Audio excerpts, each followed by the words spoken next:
Good morning. ఈరోజు మనకు CISF నుంచి ఒక నోటిఫికేషన్ అనేది రిలీజ్ అయిందనమాట. ఓకేనా, ఈ సిఐఎస్ఎఫ్ అలాగే ఎన్ని పోస్టులు రిలీజ్ అయ్యాయి, అలాగే కేటగిరీ వైజ్ ఎన్ని ఉన్నాయి, అలాగే లాస్ట్ డేటు, అలాగే ఎగ్జామ్, అలాగే సెలక్షన్ ప్రాసెస్ ఏ విధంగా ఉంటుందో పూర్తిగా మనం ఈ వీడియోలో మాట్లాడుకుందాం. ఇప్పుడు మొదటగా మనకి పోస్టులు టోటల్గా 1124 పోస్టులు అనేది రిలీజ్ అయ్యాయి అనమాట. ఏది మనకి సిఐఎస్ఎఫ్ నుంచి. ఓకేనా, అసలు ఈ సిఐఎస్ఎఫ్ అంటే ఏంటి దాని గురించి ఇప్పుడు మనం మాట్లాడుకుంటే, సెంట్రల్ ఇండస్ట్రియల్ సెక్యూరిటీ ఫోర్స్, దీనిని సిఐఎస్ఎఫ్ అని అంటారనమాట. ఓకేనా, ఇది ఏ ప్రైవేట్ జాబ్ కాదు, సెంట్రల్ గవర్నమెంట్ నుంచి ఒక నోటిఫికేషన్ అనమాట. ఓకేనా, సో ఈ సెంట్రల్ గవర్నమెంట్ నోటిఫికేషన్లో మనకి application fee unreserved EWS OBC ఎవరైతే ఈ క్యాండిడేట్స్ ఉంటారో ఓన్లీ 100 రూపీస్ మాత్రమే. ఓకేనా, సో ఎస్సీ ఎస్టీ కేటగిరీస్ ఎవరైతే ఉంటారో వాళ్ళకైతే 0 అనమాట. ఓకేనా, సో ఈ ఎస్సీ ఎస్టీ క్యాండిడేట్స్కి చాలా వరకు అప్లికేషన్స్ ఫీజు అనేది చాలా తక్కువ ఉంటుంది, లేదంటే అస్సలు ఉండదు అనమాట. ఓకేనా, అలాగే ఇంపార్టెంట్ డేట్స్ గురించి మనం మాట్లాడుకుందాం. సో దీనికి సంబంధించిన నోటిఫికేషన్ స్టార్టింగ్ అప్లికేషన్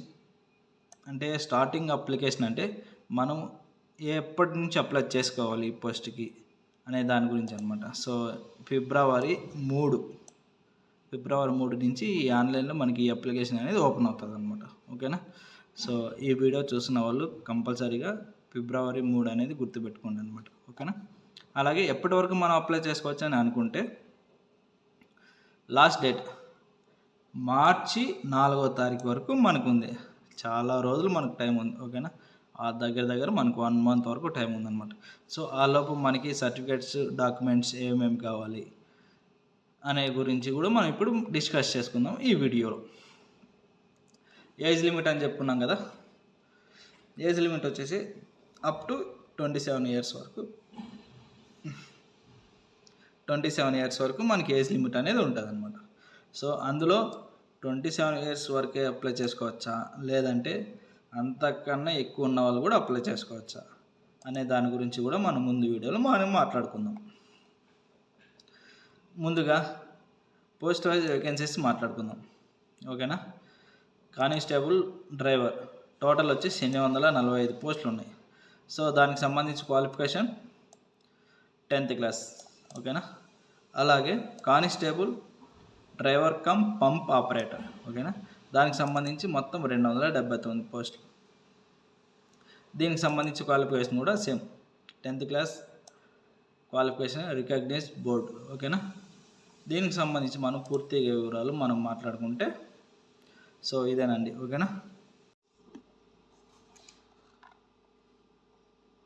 ఇప్పుడు మనం కేటగిరీ గురించి మనం మాట్లాడుకుందాం. ఓకేనా, సో మనకి డ్రైవర్ కమ్ పోస్ట్లో అన్రిజర్వ్డ్ 344, ఎస్సీ 126, అలాగే ST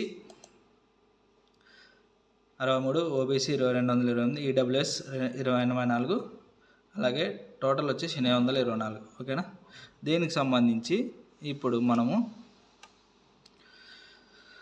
driver cum pump operator. ఓకేనా, ఇప్పుడు unreserved 116, SC 41, ST 20, OBC 75, EWS 27, ఇలా మొత్తం 279 పోస్టులు. ఓకేనా, మనం దీనికి సంబంధించి ఎన్ని స్టేజ్ ద్వారా మనం జాబ్ అనేది ఎలిజిబుల్ అవుతాం, మొత్తం 3 స్టేజ్లు. ఓకేనా, పిఈటి, పిఎస్టి, అలాగే డాక్యుమెంట్ వెరిఫికేషన్, అలాగే ట్రేడ్ టెస్ట్. ఓకేనా, మనం డ్రైవర్ కమ్ పంప్ ఆపరేటర్ అదొక ట్రేడ్, అలాగే డ్రైవర్ ఒక ట్రేడ్. ఓకేనా, దీనికి సంబంధించి ఒక ఎగ్జామ్ అనేది కూడా ఉంటుంది అనమాట. పిఈటి, పిఎస్టి అంటే ఏమంటే physical efficient test, physical standard test అనేది. ఓకేనా, సో ఈ 3 మనకు సంబంధించిన టెస్ట్. సో ఇది కూడా డాక్యుమెంట్ వెరిఫికేషన్, మన క్వాలిఫికేషన్కి సంబంధించి 10th క్లాస్.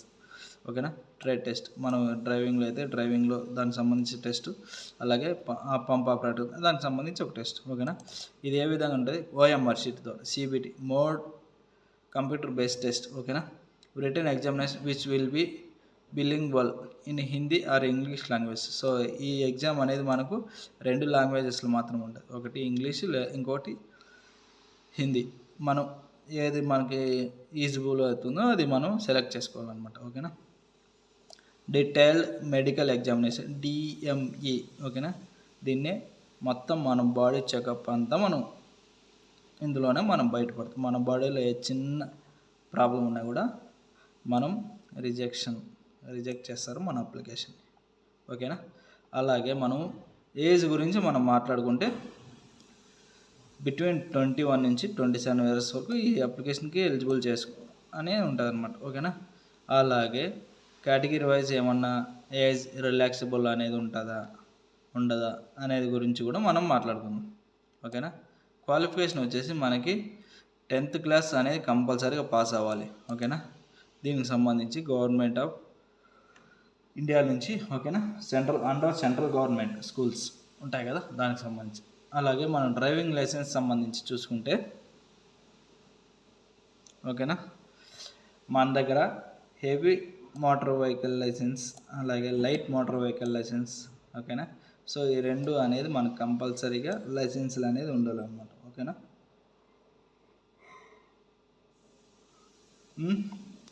With gear. ఓకేనా. సో ఇది మాత్రం ఎప్పటికీ మీరు మర్చిపోకండి. ఓకేనా. లైసెన్స్ అనేది కంపల్సరీగా ఉండాలి. ఓకేనా. దీనికి సంబంధించి మనం ఎక్స్పీరియన్స్. ఓకేనా. దీనికి సంబంధించి మనం ఎక్స్పీరియన్స్ గురించి మనం మాట్లాడుకుంటే 3 years of experience of driving heavy motor vehicle or transport vehicle or light motor vehicle and motor cycle with gear. ఓకేనా.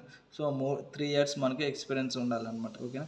అది హెవీ అయినా అవ్వచ్చు, లైట్ అయినా అవ్వచ్చు. ఓకేనా. విత్ గేర్ అనేది మీరు కంపల్సరీగా ఇందులో మనకి ఎక్స్పీరియన్స్ అనేది కంపల్సరీగా ఉండాలి. ఓకేనా. సో ఎక్స్పీరియన్స్ సర్టిఫికేట్ ఉందంటే మనకి ఈజీగా ఇంకా మూవ్ ఆన్ అయిపోవచ్చు. ఓకేనా. నెక్స్ట్ వచ్చేసి ఫిజికల్ స్టాండర్డ్ టెస్ట్ PST గురించి ఇది అనమాట. ఓకేనా. సో ఎవరైతే ఉంటారో వాళ్ళు వచ్చేసి EWS SC మరియు OBC క్యాండిడేట్స్ ఉంటారో వాళ్ళు వచ్చేసి హైట్ ఓకేనా 167 సెంటీమీటర్స్. ఓకేనా. చెస్ట్ వచ్చేసి 80 సెంటీమీటర్స్ నుంచి కంపల్సరీ ఉండాలి. ఎక్స్పెన్సివ్ మన ఊపిరి పీల్చుకున్నప్పుడు బ్రీతింగ్ అప్పుడు 5 సెంటీమీటర్స్ అనేది ఎక్కువ ఉండాలన్నమాట. 80 నుంచి 85 మధ్యలో. ఓకేనా.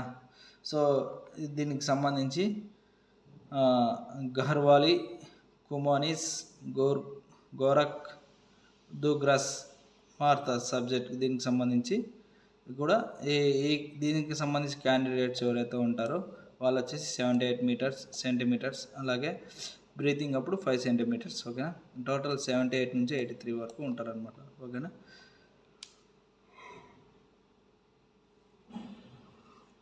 ఇంకా నెక్స్ట్ వచ్చేసి మనకు ST క్యాండిడేట్స్ ఉంటారు కదా, వాళ్ళు వచ్చి 160 సెంటీమీటర్స్. దీనికి సంబంధించి ST క్యాండిడేట్స్ హైట్ వచ్చేసి 160 సెంటీమీటర్స్ అలాగే చెస్ట్ వచ్చేసి 76 నుంచి 41 సెంటీమీటర్స్ వరకు ఎలిజిబుల్. ఇది వీళ్ళ యొక్క స్టాండర్డ్స్ అనమాట. ఓకేనా. సో ST క్యాండిడేట్స్ 160, చెస్ట్ వచ్చేసి 76 నుంచి 80 మధ్యలో ఉండాలి. ఓకేనా. ఇంకా medical documents. So medical standard గురించి మనం నియర్ బై ఈ స్టెప్ బై స్టెప్ క్వాలిఫికేషన్ మనం స్టేజ్ ఓకే అయిన తర్వాత మనం మెడికల్ స్టాండర్డ్ అంటే మనకి మెడికల్ స్టాండర్డ్ ఎవరైతే ఉంటారో వాళ్ళే ఇస్తారనమాట. మనకి ఏ హాస్పిటల్కి వెళ్ళి మనం రిపోర్ట్ చెక్ చేసుకోవాలనేది కూడా మనం ఈ స్టేజ్ దగ్గరికి వచ్చినప్పుడు వాళ్ళే మనకి అనేది ఒక రిపోర్ట్ అనేది సబ్మిట్ చేస్తారు. ఓకేనా. ఆ రిపోర్ట్ పరంగా మనం వెళ్ళి చెకప్ చేసుకోవాలన్నమాట. ఓకేనా. వెయిట్, కంటి సైట్ ఏమైనా ఉందా, అలాగే టాటూస్ ఏమైనా ఉన్నాయా, అలాగే ఇలాంటికి సంబంధించి మనకు ఒక మెడికల్ టెస్ట్ అనేది ఒకటి ఉంటుంది అనమాట. ఓకేనా. ఎక్స్ సర్వీస్ మ్యాన్ ఎవరన్నా కూడా సేమ్ యాజ్ పర్ రూల్స్ ప్రకారం వాళ్ళు కూడా ఎక్స్ సర్వీస్ మ్యాన్ ఎవరైతే ఉన్నారో వాళ్ళు కూడా వెళ్ళి అప్లై చేసుకోవచ్చు అనమాట. ఓకేనా.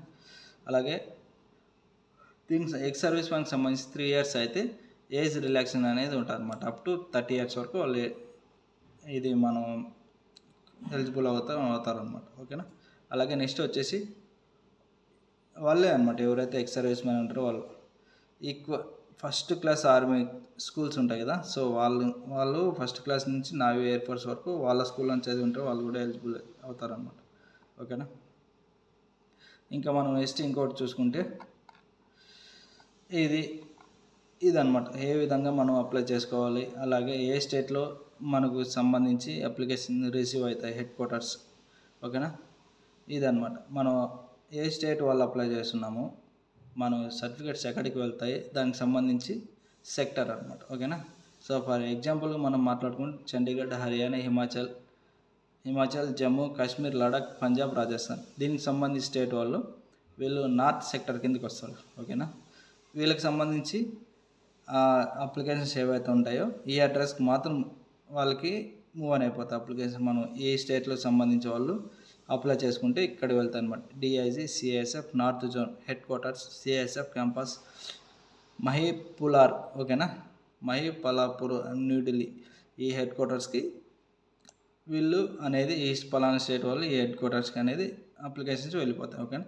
ఇలాగ చూసుకుంటే నార్త్ సెక్టర్, ఓకేనా, నార్త్ సెంట్రల్ రైల్వే, ఓకేనా, వెస్టర్న్ సెక్టర్, సెంట్రల్ సెక్టర్, ఓకేనా, ఇలా సెక్టర్స్ అనేది డివైడ్ చేసి ఉంటారు అనమాట. ఓకేనా. ఇంకొక ఫర్ ఎగ్జాంపుల్ వచ్చేసి ఆంధ్రప్రదేశ్, కర్ణాటక, కేరళ, లక్షద్వీప్, పుదుచ్చేరి, తమిళనాడు, తెలంగాణ ఈ స్టేట్కి సంబంధించి వాళ్ళు వచ్చేసి తమిళనాడులో హెడ్ క్వార్టర్ అనేది ఉంటుంది అనమాట. ఓకేనా. ఈ తమిళనాడు హెడ్ క్వార్టర్స్కి మా ఈ స్టేట్ అప్లికేషన్స్ అన్నీ వెళ్ళిపోతాయి. ఓకేనా. అలాగే చూసుకుంటే మనం నెక్స్ట్ అప్లికేషన్ ఫీజు గురించి కూడా మనం మాట్లాడుకున్నాం. ఓకేనా. So application fee SC ST candidates మినహాయించి 100 రూపాయలు వాళ్ళు అనేది పే చేయాలన్నమాట. ఓకేనా. సో దీనికి సంబంధించి రిక్రూట్మెంట్ ప్రాసెస్, ఓకేనా, హైట్ బార్ టెస్ట్ హెచ్బిటి, ఓకేనా, అలాగే ఫిజికల్ ఎఫిషియెంట్ టెస్ట్, ఓకేనా, దీనికి సంబంధించి ఈవెంట్స్ అనేది ఉంటాయి. PET events, physical efficient test, PET, దీన్నే పీఈటీ అని అంటారు. ఓకేనా. అందులో 800 మీటర్స్ రన్ 3 minutes 15 secondsలో మనం 800 మీటర్స్ రన్ చేయాలి. ఓకేనా. లాంగ్ జంప్ వచ్చేసి 3 ఛాన్సెస్ ఉంటాయి. ఓకేనా. 11 feet, ఓకేనా. హై జంప్ వచ్చేసి 3 feet, ఇలాగా 3 feet నుంచి 6 inches వరకు 3 ఛాన్సుల్లో మనం ఇవనేది లాంగ్ జంప్, హై జంప్ అనేది మనం కంప్లీట్ చేసుకోవాలన్నమాట. ఏ ఒక్క ఛాన్స్లో మనం మిస్ అయినా కూడా మనకి అనేది నెక్స్ట్. ఓకేనా. సో ఇప్పుడు పీఈటీ అనేది గురించి మనం మాట్లాడుకున్నాం. పిఎస్టీ ఇంకా పిఎస్టీ ఫిజికల్ స్టాండర్డ్ అనమాట. ఓకేనా. ఇంకా నెక్స్ట్ వచ్చేసి డాక్యుమెంట్ వెరిఫికేషన్. సో మనం ఇందాక డాక్యుమెంట్ వెరిఫికేషన్ చూసుకున్నాం కదా. సో దానికి సంబంధించి పీఈటీ, పిఎస్టీ ఎవరైతే స్టేజ్ దాటి వచ్చింటారో వాళ్ళు అనమాట. సో మన 10th class కానీ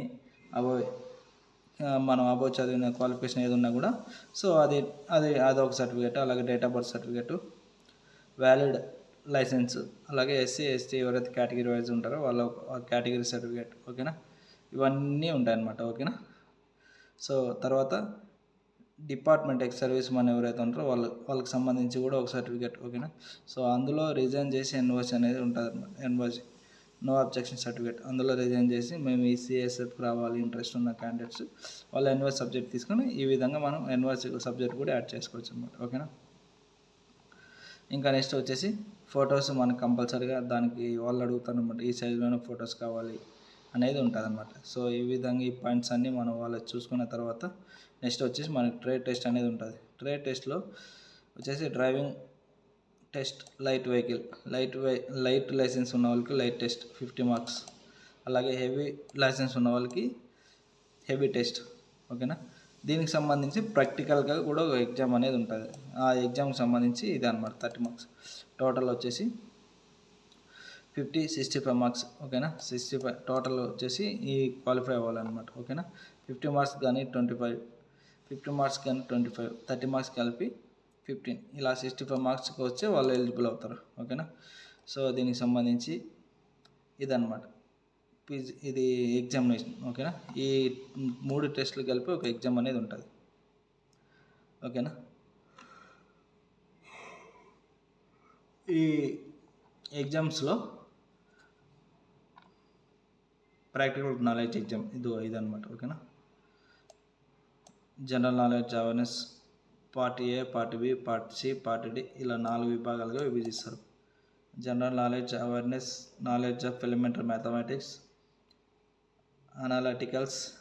అనలిటికల్ ఆప్టిట్యూడ్స్, అబిలిటీ అబ్జర్వేషన్, అలాగే basic knowledge of English and Hindi. ఓకేనా. దీనికి సంబంధించి 100 మార్కులు, మొత్తం 120 minutes అనేది టైం ఉంటుంది. ఓకేనా. ఈ 100కి 100 మార్క్స్లో ఈచ్ 1 క్యారీ మార్క్ ఉంటుంది. ఓకేనా. సో కేటగిరీ వైజ్ చూసుకుంటే ఎస్సీ ఎస్టీ ఓబీసీ వాళ్ళకి 33% అనమాట. ఓకేనా. సో ఈ 100లో 33% అంటే ఎంత? 33 marks. ఓకేనా. OBC unreserved EWS ex service man 35%. ఓకేనా, 35 మార్క్స్. ఈ ఈ 4 చాప్టర్స్లో 100కి 33 నుంచి అబోవ్ ఎవరైతే మార్క్స్ ఉంటారో వాళ్ళు అనేది ఎలిజిబుల్ అవుతారు. ఓకేనా, దీనికి సంబంధించి ఈ లింక్ కూడా నేను వెబ్సైట్ లింక్ కూడా నేను మీకు ప్రొవైడ్ చేస్తాను. ఓకేనా, సో తప్పకుండా